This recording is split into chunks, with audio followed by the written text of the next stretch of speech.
Day 25 learn new skill. First of all உங்ககிட்ட sorry கேட்டுக்கிறேன். 2 நாள் வீடியோ போட முடியல, ஒரு சில ரீசன் சொல்ல விரும்பல. But sorry.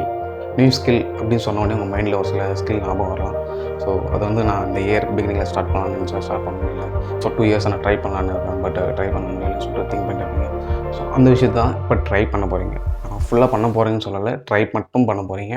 இன்னும் ரிமைனிங் இருக்கிற 4 to 5 days அதை ட்ரை பண்ண போகிறீங்க. அதிலே தெரிஞ்சிடும் உங்களுக்கு அந்த விஷயம் பிடிச்சிருக்கா, நம்மளால் பண்ண முடியுமா, அதில் எவ்வளோ டைம் ஸ்பெண்ட் பண்ணுறோம், அதில் நம்ம என்ன கற்றுக்கிட்டோம், ஸோ அது நம்மளுக்கு இன்ட்ரெஸ்ட்டாக இருக்கா, நம்மளால் பண்ண முடியுமா, எல்லா விஷயமும் உங்களுக்கு தெரிய வரும். நீங்கள் அந்த விஷயத்தை உங்களுக்கு பிடிச்சிருந்தா நீங்கள் பண்ண போகிறீங்க, இல்லைனா ஸ்கிப் பண்ண போகிறீங்க, இல்லை வேறு ஒரு ஸ்கில்லை லேர்ன் பண்ண போகிறீங்க. ரிமைனிங் இருக்கிற 4 or 5 days மஸ்ட் ட்ரை பண்ணுங்கள். நம்ம ட்ரை பண்ணாமல் விட்டால் தான் நம்ம ட்ரை பண்ணலைன்னு சொல்லிட்டு நம்ம மைண்டு திங்க் பண்ணிகிட்டே இருக்கும் அந்த விஷயத்த. அட்லீஸ்ட் ட்ரையாச்சும் பண்ணி பாருங்கள். பிடிச்சிருந்தா கண்டினியூ பண்ண போகிறீங்க, பிடிக்கலையா வேறு விஷயத்த பார்க்க போகிறீங்க, இல்லை வேறு ஸ்கில்லை தேட போகிறீங்க. So must try. ஸ்கில்லுன்னு சொன்னோடனே நிறைய பேர் நிறைய யோசிச்சிருப்பீங்க, எந்த ஸ்கில்றான்னு சொல்லிட்டு. எதுவாக வேணா இருக்கலாங்க. Yoga, meditation, acting, singing, videography, photography, drawing, painting, ஒரு புது லாங்குவேஜை கற்றுக்கிறது, இல்லை கற்றுங்க லாங்குவேஜை இம்ப்ரூவ் பண்ணுறது, கார்டனிங் பண்ணுறது, பப்ளிக் ஸ்பீக்கர், இல்லை பாட்காஸ்ட் ஆரம்பிக்கணும், இல்லை கண்டென்ட் க்ரியேட் பண்ணணும், இல்லை ஒரு சில விஷயம் நீங்கள் ட்ரை பண்ணலாம்னு சொல்லிட்டு நினச்சிருப்பீங்க. So must try.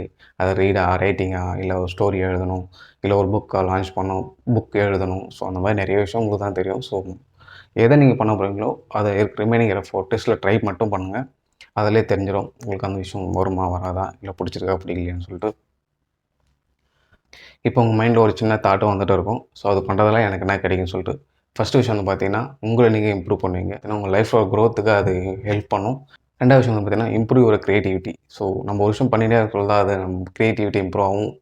3வது விஷயம் வந்து பார்த்தீங்கன்னா, நம்ம ஒரு விஷயம் பண்ணிகிட்டே இருக்கோம்னா அதுலேருந்து நிறைய ஐடியா கிடைக்கும். ஸோ நிறைய பேர் ஆல்ரெடி பண்ணியிருக்கலாம், பட் நம்ம ஒரு விஷயம் ட்ரை பண்ண சொல்ல நம்மளுக்கு ஒரு புதிய தாட் வரும், புதிய திங்கிங், புதிய ஐடியா வர வாய்ப்பு இருக்குது. ஸோ அதனால் அது ஒரு விஷயம். 4th one, expand your connection. நம்ம ஒரு விஷயம் பண்ணுறோன்னா அது பண்ண சொல்ல வந்து பார்த்திங்கன்னா நிறைய வீடியோ பார்ப்போம், நிறைய பேரை சந்திக்க நேரிடும்.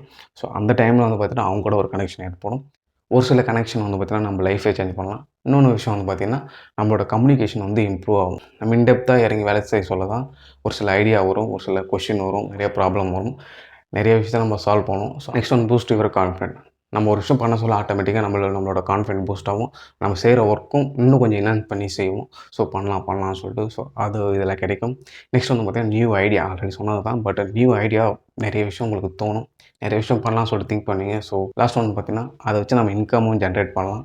உங்களுக்கு அதுக்கான ஐடியா, உங்களுக்கு அதுக்கான வேல்யூ, ஸோ அதுக்கான டைம் ஸ்பெண்ட் பண்ணினா எல்லாமே பிஸ்னஸ் தான்.